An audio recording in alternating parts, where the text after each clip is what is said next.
Hey, good morning to everybody. Happy Sunday and a happy Father's Day to everybody. It's Daryl here. It's not so bright and early anymore. It's 6 a.m. here in Connecticut on the East Coast.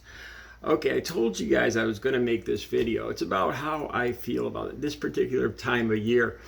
As this day goes on, even more, so hearing the commercials on TV, just one commercial after the other, it is not a good time of year for me. I'm making this video. This video isn't about sympathy. I'm not looking for anybody to say, oh, poor Daryl. That is not what this is about, because I know there's going to be comments down below about that. This is reaching out to other people, because there's probably a lot of people that feel like I do on this day, and probably I'd assume the same thing with Mother's Day or other holidays maybe, but particularly I think Mother's Day and Father's Day. For me, it's Father's Day, and I'll tell you a little bit about that. Like I said, this is just to share with other people, because I know this day is tough for other people, and that's the point of this video. All right, I lost my father in 1975.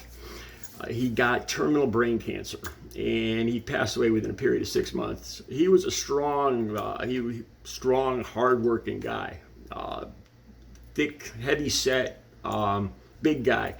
He was the state park ranger. He ran the whole park, a state park here at Black Rock, and we lived in the state house. It was like kind of like a log cabin in the park. It was a dream job. I remember my father was so happy when he got this.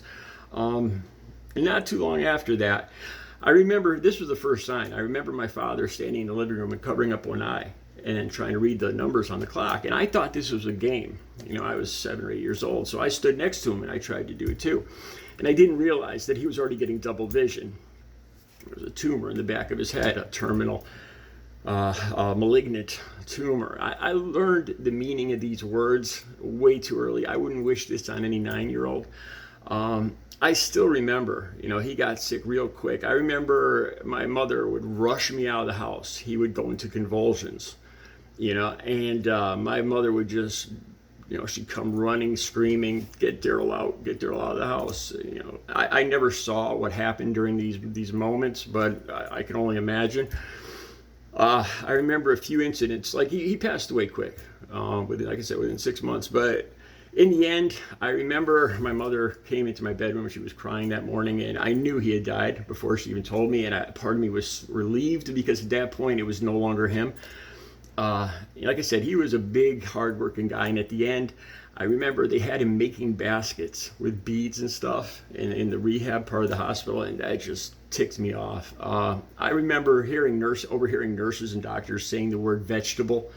To this day, I freaking hate that word. Don't ever say any human being is a vegetable in front of me. I remember he just shrank. It was a skeleton of himself. I remember there was marks on his bald head after all the chemotherapy where they were going to cut in. It was like crayon marks. It was terrifying for a 9-year-old. And then it got to the point where one day he didn't know who I was. I walked in the hospital room, and he had no idea who I was. Like I said, so it got kind of, I knew he was going to go. I just wish the doctors would leave him alone and let it happen. Not too long after this, within the next year, I lost my grandfather, and then another grandfather, another grandmother, both grandfathers and a grandmother, within about a year period.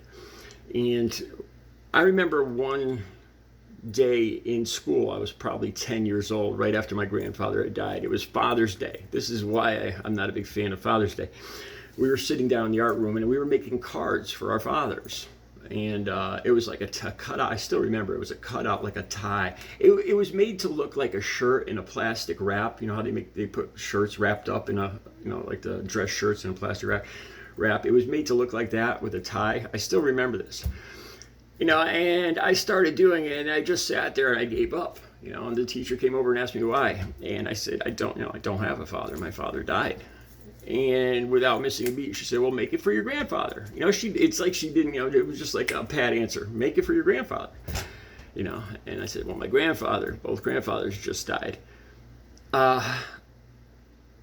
And I think I don't know what she said next. I think she just pretty much told me just to make it anyway, or give it to your mother. That's what I think she said. Just, well, give it to your mom. like she just got tired of dealing with this. It was to this day, that was almost 50 years ago, and I still remember that like it was yesterday. Not to on top of all this, my father's birthday is the day after tomorrow. So these two things combined together, and I'm not a father myself. Like last year, I was riding my bike, and a Spanish lady, I went by a barbecue at a park, and a Spanish lady said, "Happy Father's Day, Papi." And it's stuff like that. It's like, I'm not a father. I don't have a father. I'll probably never be a father. There's times, I made a video now where I'm starting to get introspective, and I wonder if I missed my time at having kids. Like I talked in a video about kind of being emotionally stunted because of the drugs, and it almost feels like now I'm in my 30s and I'm just like really thinking about having kids, and it's too late. I do have a stepfather, and we have a good understanding. My mother got married to him when I was 21, and when she got married to him, she moved out of the house that we were living in. She owned the house, and she rented it to me.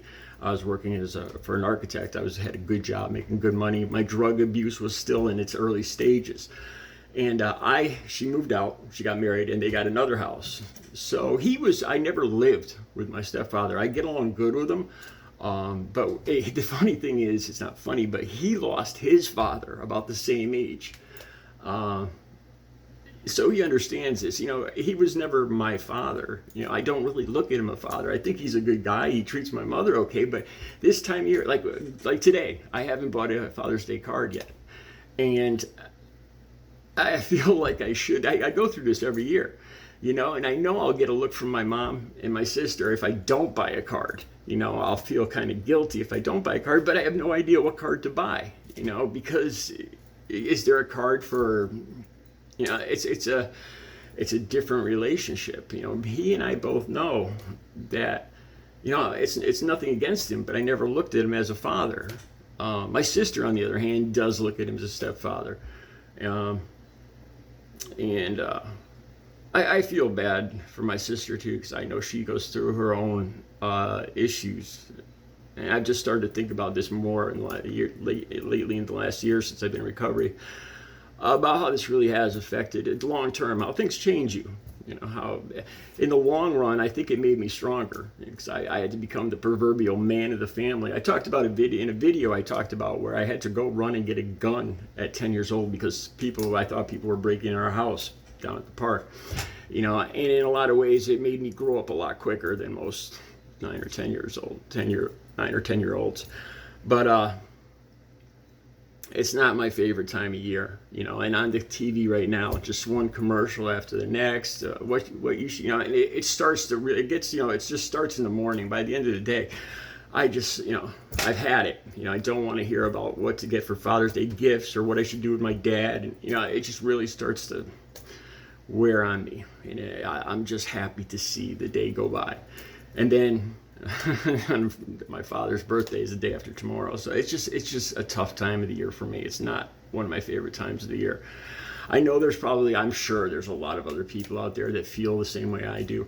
They have a kind of a hard time, especially as the day goes on and you see the celebrations, you see the signs, the commercials and everything. And it really just gets to a point where you just want the day to end. I'm sure there's people that feel the same way about Mother's Day. Thank the blessed Lord I still have my mom. And we have the best relationship ever after I've gotten clean and sober for the last 16 years. We go out to eat a couple times. I take her out to breakfast twice a week at least. So thank God I still have her. But I just wanted to make this video. It's not a pity video. There's other people out there like me that feel like you do on this day. All right, so have a good Father's Day.